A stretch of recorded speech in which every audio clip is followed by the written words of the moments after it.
על המין שנקרא האגור האפור. הגורים מגיעים אלינו כל הדרך מרוסיה, מפינלנד, מסיביר, אזורים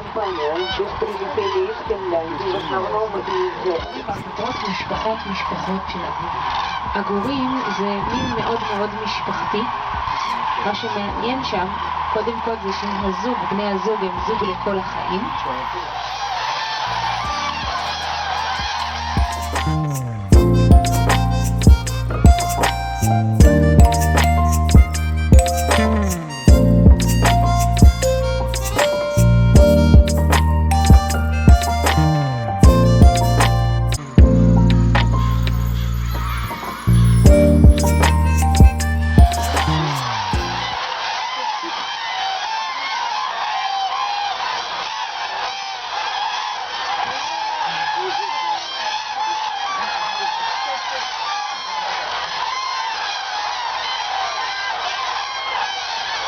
Он не держит,